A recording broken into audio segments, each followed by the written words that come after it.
Julian Alvarez won the FA Cup, the Premier League, the Champions League title and the World Cup in the space of a year at just 21 years of age. He deserved it. Julian Alvarez, who is one of the most Every single game is working and scoring goals, making assists. highly rated young forwards in South America. Now, to be fair here, even though he's been integral to the successes of his club and country, Manchester City and Argentina respectively, he didn't specifically feature as the main man, which is especially true for Manchester City, considering he was in direct competition with currently the best striker in the world, Erling Haaland. While for Argentina, he wasn't even considered the best striker in the squad at the beginning of the World Cup, as the title went to Inter Milan's Lautaro Martinez, but what was consistent about him was that whenever he was called upon to play, he often came up with the goods during crucial stages of the competitions his team triumphed in. He's a top lad, very humble, hard worker, and I believe he's going to be a superstar. Anyone who's watched Julian Alvarez knows exactly how talented he is. Heralded as one of the game's most promising young forwards, he is held at such high regard, even earning comparisons with Manchester City and Argentina legend Sergio Aguero. Obviously, it's hard to compare him to Aguero, to be fair. He's got a lot to prove.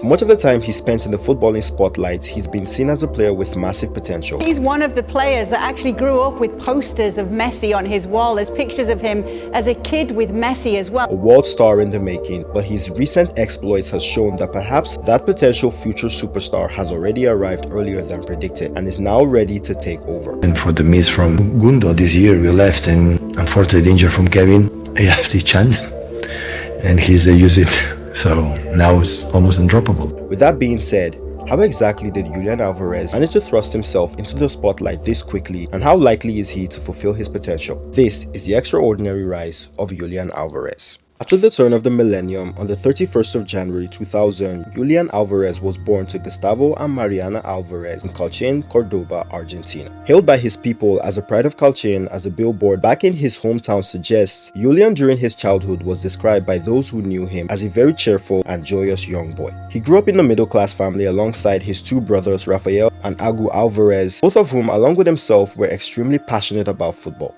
Todas las tardes salimos del colegio y a la tarde íbamos a patear, siempre el juguete era la pelota. He was an excellent student in school, not only because he was getting good marks, but because he had a reputation for being a good person, with some of his former teachers making the following remarks. He always stood out for his humility and speaking little. Dreams come true if you work for them. At 7 years old, he was a very supportive, responsible, and studious boy, given to help his companions. Now he's a star, a great, alongside Lionel Messi. Despite having goodwill in school, Julian was interested in something else: football. He expressed at an early age his desire to go to football schools just like so many of his other friends, and so his parents ensured to help him with that. It was then that they approached this man, Hugo Rafael Varas. Varas was an employee from the town's municipal who also sold pizza and bread alongside owning a small football school, which Julian would later enroll in. The soon-to-be Manchester City striker's parents would hand their son over to Varas, who assumed the responsibility of Julian's football career. It was clear from a very young age that all Julian wanted to do was play football, even stating at the time that his greatest dream was to play alongside Lionel Messi. Julián, y si tuvieras que elegir quién es tu ídolo en el fútbol actualmente. Tu ídolo en el fútbol, tu jugador favorito. ¿Y tu equipo de que sos hincha? River, del Barça, de Calchin, bueno, y de Argentina. Under the stewardship of Varas in Futara Estellita Football School, Alvarez thrived, immediately performing way better than the other children, and after 3 years he began rubbing shoulders with players from bigger academies. Soon enough, huge opportunities began showing up for the young boy as his performances caught the eye of the local team, Club Atletico Calchin, who subsequently inquired about the boy, leading to Varas organizing a meeting with his parents over his future. A few years later, Julian joined the club and immediately began to show them what he was made of. Varas also ensured to follow him to the new academy to help him settle well into the place. He held extra training sessions with him to ensure he was at his absolute best, and Julian did not disappoint as he soon became the best player for his age group in the entire academy. His efforts would pay off greatly as he got such widespread attention from several clubs in the country and beyond, but the one that would blow everyone else out of the way was when the utter footballing behemoth we all know as Real Madrid expressed interest. And so, at 11 years of age, he flew to Madrid along with his parents for trials. You could imagine how optimistic he was and how euphoric he felt the moment he entered the famous Santiago Bernabeu stadium. His trials went great. Over the course of the month-long trial, he stood out in terms of his performances playing in an organized tournament and did the best he could to wow the spectators and the club officials alike, including the club president Florentino Perez. But despite his efforts, he unfortunately never got anything out of it, as the move never materialized due to an age restriction on foreign signings in Spain. However, while he was there, he did make sure to make the most out of the period by taking pictures from two of Real Madrid's famous Argentine players, Angel Di Maria and Gonzalo Higuain, the former who would later be his teammate at the World Cup years later. After the Real Madrid disappointment, Boca Juniors made advancements on the young boy, but his parents refused, stating that they wanted their son to continue at Calchin. He would progress through the ranks over there, where he would become the top scorer in the Liga Independiente football tournament, and at the age of 15, the wants to further his career elsewhere grew. Although he was facing a major challenge of homesickness, Julian felt the time was right for him to take the next step in his career and would see River Plate as the ideal club to do so, with Julian reportedly telling this to his parents: "I'm going to River Plate because I am a fan. Also, the club has the same colors as Club Calchin." Upon Julian's successful enrollment into the club, Varas ensured to inform them about his homesickness issue, to which they tried their level best to ensure an easy adaptation. Alvarez, just as he did in the past, impressed once again. He was so good while playing for the academy that he caught the attention of first-team boss Marcelo Gallardo, who began to gradually integrate him into the first team until he eventually graduated. The striker even scored on his debut against Club Atletico Calchi, a partnership featuring a manager with a reputation for nurturing young players and a player considered one of the best young prospects in Argentinian football. Did anyone really expect anything less than ordinary? Alvarez is a manager's dream. He's versatile, meaning he can play as a striker, winger, an attacking midfielder, a shadow striker, or whichever attacking position you wish to situate him in. He has the unique ability to mimic or sort of shift his style of play depending on the situation he finds himself, along with the players he finds himself surrounded by. This ability of his will come in handy during the 2022 FIFA World Cup tournament. He's flying around doing 2 or 3 mans running because he's infectious for other people around the stadium as well, not just on the pitch, and I think he's a real asset. As his manager Gallardo puts it, Julian Alvarez is a player coaches love for his quality, generosity and mischief on the pitch. He has the ability to be aggressive yet clever with the way he plays. He's very good at coming in deep to collect the ball to allow his teammates make runs behind him, while he plays them a quick pass to ensure the smooth progression of the attack. He also knows exactly when to hold on to the ball and when to release it. He was especially good for a team like Argentina in the World Cup, as his ability to create space for other teammates aligned perfectly with other players like Lionel Messi and Alexis McAllister's ability to operate in a variety of regional spaces during the progression of attack. In other words, his movement freed up players like Messi to do, well, what Messi does best. You need Alvarez, you need his runs, you need that kind of energy, and him and Messi play so well together because of that. As a striker, Alvarez is often very present in the box. His movements are sublime, as he has both the timing and pace to very well get away from the last defender, get himself through on goal, and well, his finishing rarely fails. Nicknamed the Spider, Alvarez gradually became an integral member of the team, helping River Plate to win multiple major trophies in Argentina, as well as the Copa Libertadores title, when they beat bitter rivals Boca Juniors 3-1 at the Santiago Bernabeu 7 years after his rejection. Word began getting out about this wonderful teenage sensation who was taking Argentinian football by storm. The extent of his value was exemplified when he was part of a group of young players who were selected to train alongside the main Argentina squad in Russia during the 2018 FIFA World Cup. A huge honor, as he got to rub shoulders with the likes of Lionel Messi, Angel Di Maria, and his widely considered football clone Sergio Aguero. Speaking about his comparisons with the Manchester City legend in 2019, he said, "I like Kun Aguero a lot and I try to copy his movement." People are sort of already building him up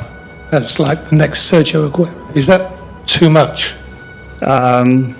Honestly, it's hard to compare him to Aguero, to be fair. He's got a lot to prove. Just like Aguero, he can score all sorts of goals. There's power behind his shots. He's a fox in the box despite his 5'8" height. The same as Aguero, by the way. He can score headers, he's quick with his feet, he's hardworking and aggressive. The one major difference is that while Aguero tends to play more as an out-and-out striker, Alvarez is quite different from that. In 57 appearances for River Plate, Alvarez scored 23 goals, and so his performances finally got him into the Argentine Argentinian first team, where he would go on to win the Copa America in 2021, as well as playing an integral role in the team's 2022 FIFA World Cup triumph in Qatar. He only began starting in the tournament after their shock opening defeat to Saudi Arabia and their narrow victory over Mexico, to which after that, with him in front after replacing a misfiring Lautaro Martinez, everything drastically changed. And by the end of the tournament, along with the likes of Lionel Messi, Emiliano Martinez, Enzo Fernandez, and so on, Alvarez was hailed as one of the players to contribute the most to Argentina's success. To be so good, I think he's got 7 goals in his 8 starts for Argentina. It's just incredible. And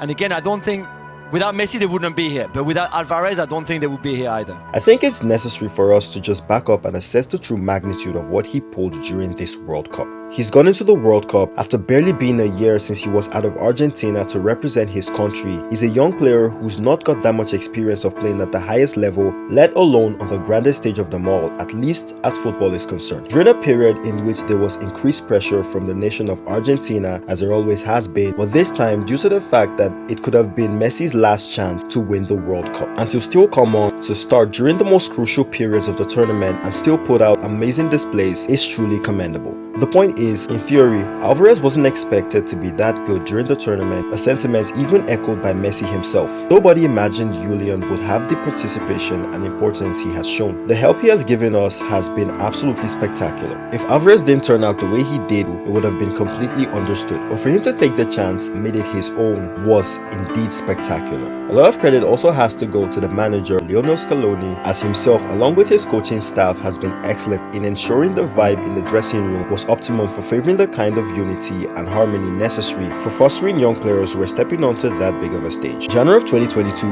he became a Manchester City player, signing for £14 million, and well, by the following season won the treble with them. World Cup winner in 2022 and Champions League winner by 2023. You have to tip your hat to the recruitment at the club. To find him for £12 million was ridiculous. Unbelievable business. Is one of the most highly rated young forwards in South America. Back in Argentina, his early footballing mentor Hugo Rafael Varas got a gift from the striker for being such a good influence on his career. It was a car gifted to him by Julian to help him with his work. This gesture of gratitude was so overwhelming for Varas that it drove him to tears. Despite not featuring in the starting 11 too often last season, Pep Guardiola has decided he was ready to start getting regular game time, and his performances so far this season has been nothing short of brilliant. He deserved it.